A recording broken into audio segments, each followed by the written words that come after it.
This channel does not promote any violent, harmful, or illegal activities. All content provided by this channel is meant for an educational purpose only.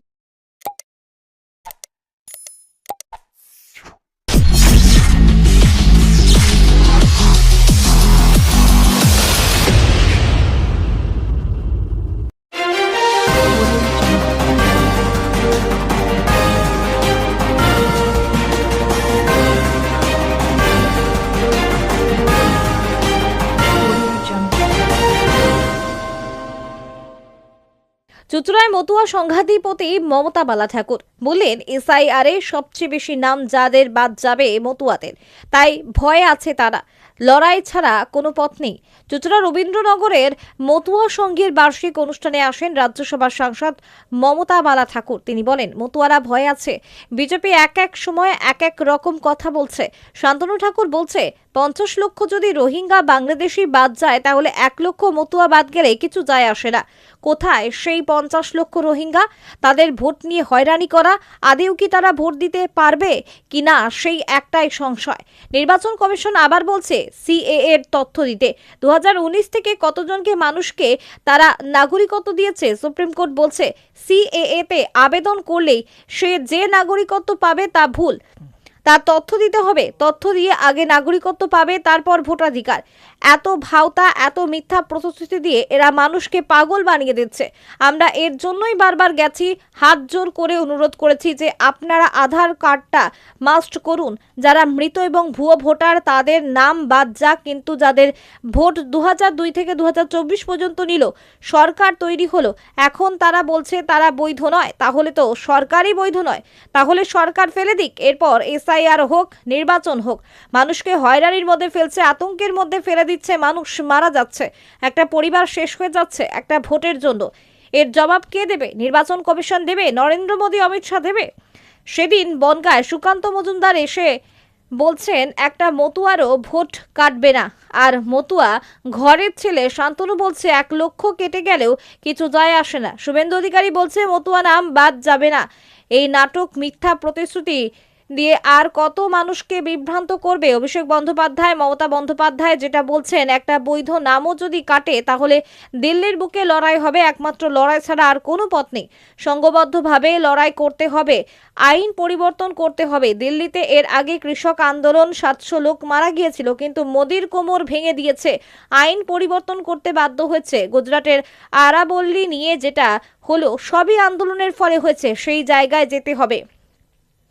মতুয়াদের বলবো, vote কাকে দেবেন না দেবেন সেটা ঠিক করবেন আপনি, কিন্তু নাম একবার কেটে গেলে তার বংশের কারো নাম ভোটার লিস্টে উঠবে না। ডিটেনশন ক্যাম্প নিয়ে গেলে গোলামি করা হবে। আদির রিপোর্ট, আমার কলকাতা নিউজ।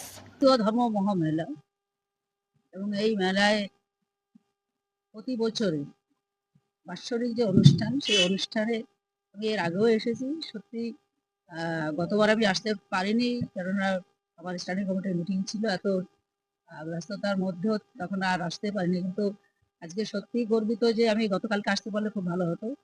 কিন্তু আপনারা সবাই জানেন যে প্রচুর প্রোগ্রাম থাকে। আমার এখান থেকে বেরিয়ে আজকে আমার দুর্গাপুর, বর্ধমানে সেখানে প্রোগ্রাম আছে।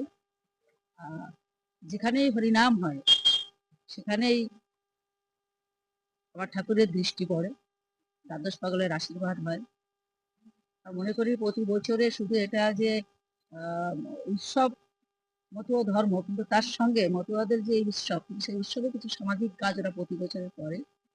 বিদ্যুতের নেতৃত্বে এবং আরো যারা এরা কমিটিতে যারা এখানে আছে, নারায়ণ সকল এবং সদস্যবৃন্দ ভীষণ ভাবে সুন্দরভাবে এই অনুষ্ঠানকে ওরা ভক্তদের যাতে কোনো অসুবিধা না হয় তাদের পরিষেবা দেওয়া, তাদের এবং হরিনামের মাধ্যম দিয়ে বিশ্বে একটা বার্তা পৌঁছানো যে আমরা প্রথম মানুষ, সকল মানুষ যেন আমরা ভালো হতে পারি, সকলের জন্য মিলে মিশে এই পৃথিবীতে আমরা থাকতে পারি। আমরা যারা সকলে পাড়া প্রতিবাসী একটা হরিনামের মাধ্যম দিয়ে এই যে একটা মানে সংঘবদ্ধ আর একটা সময়, আমাদের অনেক সময় অনেকের মনের ভিতরে অনেকের ভুল ভ্রান্তি অনেকে থাকে, কিন্তু একটা উৎসবের মাধ্যম দিয়ে এই যে মহামিলন এবং ভক্ত ভগবানের মহামিলনের যে উৎসব, এবং দলপতি গোসাই পাগল যারা এখানে আসে দল নিয়ে অক্লান্ত পরিশ্রম করে, তাদের পদধূলিতেই মুখরিত হয়ে যায়। আমি মনে করি যে হুগলিতে এই উৎসব প্রতি বছরে যেটা হয় এটা আরো বড় জায়গায় পৌঁছুক। ঠাকুরের কাছে প্রার্থনা করি ঠাকুর যেন তাদের আশীর্বাদ করে, তারা যেন সকলেই পৃথিবীতে যারা আছে এবং মানুষ রূপে যারা আমরা এখানে পৃথিবীতে আছি তাদের যেন আশীর্বাদ করে আমরা যেন সকলে ভালো থাকতে পারি, ভালো মানুষ হতে পারি। মতলবের মধ্যে তো আশঙ্কা দূর করেছে বিষয়ের মতন করে আমাদের রাষ্ট্র আশঙ্কা যে তারা কি ভালো থাকতে পারবে, তারা সেটা হবে কি বলবো? না, এই তো একটা মারাত্মক আমরা বিজেপি এটাকে নির্বাচন কমিশনকে হাতিয়ার করে তার মাধ্যম দিয়ে এর আগেও এসআইআর হয়েছে কিন্তু সেটা তো এতটা ভয়াবহ ছিল না। যারা মৃত ভোটার তাদের কেটে দিত, যারা এক জায়গা থেকে দু জায়গা তিন জায়গা ভোট সেটা কেটে দিত, কিন্তু এই যে ঘরে ঘরে যে বিএলআরদের দিয়ে যেভাবে আজকে মানুষকে হয়রানিতে ফেলেছে, একটা আতঙ্ক মানুষ বলছে, এবং বিওলাটা পর্যন্ত মারা যাচ্ছে এবং একেবারে সর্ব উপরের থেকে সর্বনিচ পর্যন্ত মানুষকে পাগল বানিয়ে দিয়েছে একেবারে। এবার সেখানে আজকে নোবেল পুরস্কার যে আমাদের বিজয়ী অমর্ত্য সেন তাকে পর্যন্ত সেখানে আজকে এই বয়সেও তাকে ডাকতে হচ্ছে, প্রচুর মানুষ মারা যাচ্ছে, একটা ভয় ভীতি আতঙ্কে আছে ভারতবর্ষের মানুষ এবং পশ্চিমবাংলার মানুষ, আবার বিশেষ করে ওপার বাংলার মানুষ যারা আমরা মতো সমাজের মানুষ। এবং সেখানে বিজেপির এক এক সময় এক এক রকমের কথা বলছে। শান্তনু ঠাকুর বলছে যে 50 লক্ষ যদি রোহিঙ্গা এবং মুসলমান যদি বাদ পড়ে তার ভিতরে 1 লক্ষ মতেও বাদ পড়লে আমাদের কোনো কিছু আসে যায় না।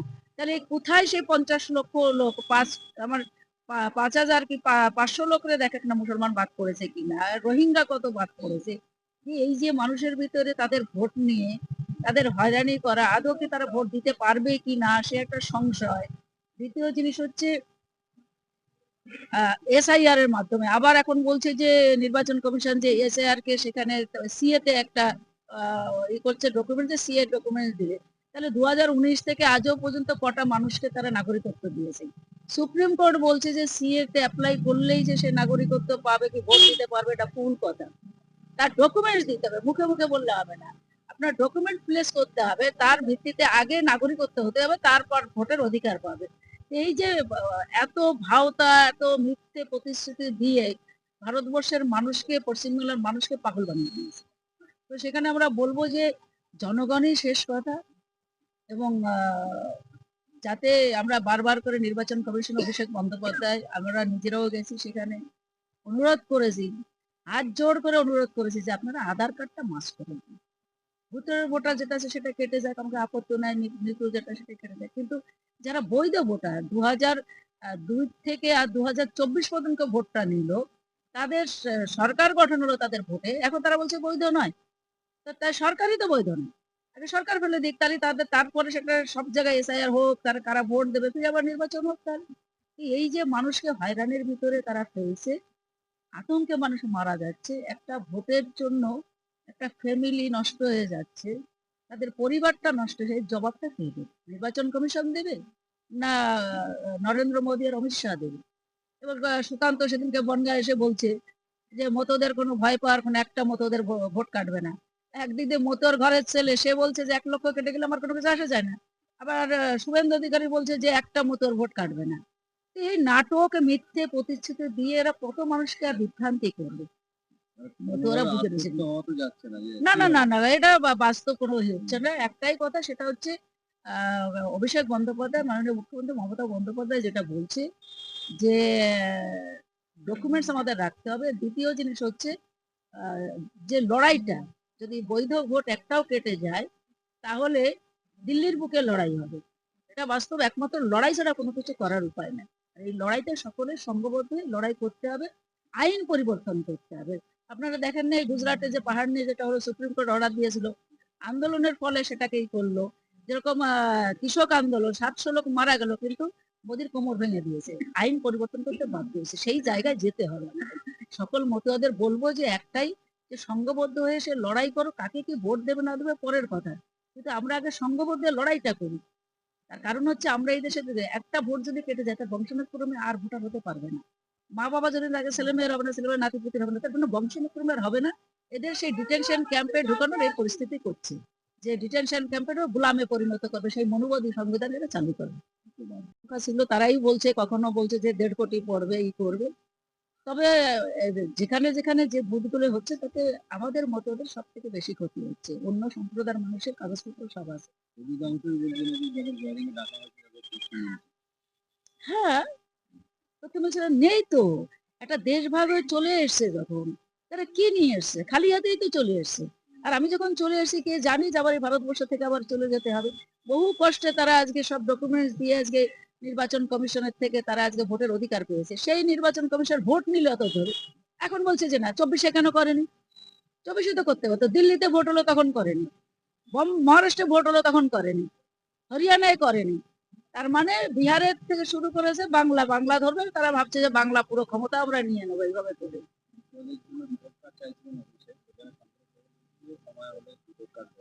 আর ও কি বলবে? ও তো নিজেই বলছে মতদের ভোট কেটে গেলে আবার কোনো কিছু আসে যায় না। আপনাদের ভোটের বিভাজন কি অনেকটা স্পষ্ট হয়ে গেছে, যেটা হুমায়ুন কবির অভিযোগ করছেন মমতা ব্যানার্জি দেখুন, হুমায়ুন কবিরের কথা কিছু আসে যায় না। বিভাজন কেউ করতে পারে না। আপনার পরিবারে কেউ কোনো এসে বিভাজন, যদি আমি ঠিক থাকি তাহলে পরিবারে কোনোদিন কেউ করতে পারে বিভাজন? এটা ভুল কথা। এই যে রাজনীতিতে এটা মিডিয়া হচ্ছে, কিন্তু এই গোলমালটা আজকের না। ওই পরিবারে ওরা জন্মগ্রহণ করে নেয়, ওর মা বাবাকে উঠায় নেয় বিনা পানিয়ে। পিয়ার ঠাকুর তাকে তেজ্যপুত্র করে দিয়েছিল। পিয়ার ঠাকুর যখন মারা যায় আমার শ্বশুর মশাই, তখন ওদের ওই বাড়িতেও দুই ছেলের ওই বাড়িতেও জন্ম হয়নি, ওই বাড়িতে ওদের বিয়েও হয়নি। তো এগুলো বললে উপরে উঠতে বলে নিজেদের গায়েও পড়ে। আজকে এই গোলমালটা 1991 থেকে শুরু হয়েছে। তো সেখানে আজকে সেটা হচ্ছে, এটা হুমায়ুন কবির জানা উচিত। আগে জেনে তারপরে তথ্য নিয়ে তারপর কথা বলা উচিত। মমতা বন্দ্যোপাধ্যায় মতদের জন্য যে একমাত্র উন্নয়ন করেছে, ভারতবর্ষে কোনো রাজনৈতিক এত উন্নয়ন মতদের করেনি।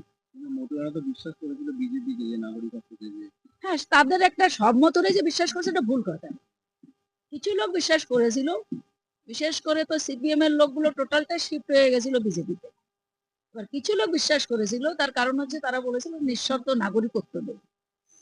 তো 19-এর পরে আজও পর্যন্ত দিতে পারেনি। আপনারা দেখেছেন 2019-এ যে রেজাল্ট ছিল, 2021-এ সেটা কতটা নেমেছে। আবার এখন আপনি দেখবেন আবার 24-এ ভোট হয়েছে, তখন বিজেপি কটা সিট পেয়েছে, তৃণমূলের আরো সিট বেড়েছে লোকসভায়। তো এইবার আবার এখন ভোট হবে, একবার দেখবেন যে জনগণ সেটাকে কিভাবে আবার, যেমন জনগণ উঠাতেও পারে, জনগণ নামাতেও পারে।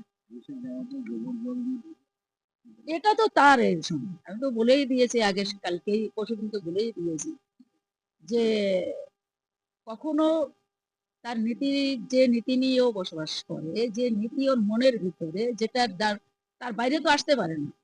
ভালো কিছু তার কাছে তো আমরা আশা করতেই পারি না। তার কারণ হচ্ছে যে নিজের মাকে সম্মান দিতে জানে না, যার জেঠিমাকে সম্মান দিতে জানে না, তার ঠাকুরমাকে সম্মান দিতে জানে না, তার কাছে কি আশা করতে পারে? আর জল মাটি দিয়ে মানে গোবর দিয়ে ধুয়েছে, সেটা অভিষেকের আগে এসেছিল, পুজো দিতে দেয়নি, এবং নিজেই সেই লাথি মেরে ঘরটা ফেলে দিয়েছিল। ওর সেন্ট্রাল ফোর্স মন্দিরের ভিতরে ঢুকেছে জুতো নিয়ে, সেটা মিডিয়া দেখেছে। তো সেটা ওর অনুশোচনা হয়েছে যে না, আমি এটা যেটা করেছি আমি পাপ করেছিলাম পুজো না দিতে ঠাকুর বাড়িতে। এখন সেই অনুশোচনার থেকেই সেটা দেখছে যে চলে যাওয়ার পরে একটু জল মাটি দিয়ে গোবর দিয়ে নিজেকে ধুয়ে পরিষ্কার করে নেবে। এটা মন্দির না, ওর নিজস্ব। সর্বধর্ম, সর্বজাতি, সর্ব মানুষকে নিয়ে হচ্ছে মতো ধর্ম, একটা মানবতা ধর্ম হরি ঠাকুর দিয়ে, এগুলো জাতপাত ভেঙে দিয়ে। প্রচুর মুসলমান আছে আমাদের ঠাকুরের ভক্ত, তারা আসে মন্দিরে পুজো দেয়। প্রচুর ডাঙ্কা বাজে আসে। আজও ওড়াকান্দিতে যে আমাদের যে পীঠস্থান, সেখানে চিনকড়ি মিয়ার যে দল, সেই দল না আসলে স্নান শুরু হয় না। তা আমরা কোনো খ্রিস্টান আসতে পারে, এভরিথিং, এখানে কোনো বাধা বিঘ্ন নাই। মুক্ত ভাবে মানুষ ওখানে যায় ঠাকুরের হরি মন্দিরে, সেখানে যে পুজো দেয়। আর সেখানে কেউ যদি বাধা দিতে পারে, তার মতন পাপী আছে পৃথিবীতে বলে আমার মনে হয় না। সংঘাধিপতি হিসেবে কি বলবেন মতুয়াদের উদ্দেশ্যে? কারণ এই যে আমি বলবো যে এটা সত্যি খুব ভয়াবহ। সবাইকে বলবো যে যেখান থেকে, যার সব থেকে বড় হচ্ছে নথি, এসসি কার্ড যদি থাকে সেটা রাখতে হবে। যদি একই পরিবারের কোনো জায়গায় যদি ডকুমেন্টসের সঙ্গে থাকে তাদের নাম, সেই কাগজপত্রগুলো জোগাড় করতে হবে। ডোমিসাইল যে সার্টিফিকেট দিচ্ছে সেটা জোগাড় করতে হবে। যার যতটুকু মানে কাগজপত্র আছে, মেন হচ্ছে কাগজপত্র, কাগজপত্র থাকলে তারা বেঁচে যাবে। আধার ছাড়া অনেকেরই দেখা যাচ্ছে কিছুই নেই, এগুলো কেস শুধু আধার আছে, কিছু নেই। সে তো আমরাও জানি, আমরা আধার কার্ডটা তো মাস্ট করার জন্য বলেছিলাম। এবার সেটাকে দেখা যাক, দেখি কি করা যায়। মমতা বন্দ্যোপাধ্যায়, অভিষেক বন্দ্যোপাধ্যায় তো বলছে যে বৈধ ভোট যদি কেটে যায় সেটা কিন্তু আমাকে লড়াই হবে আবার।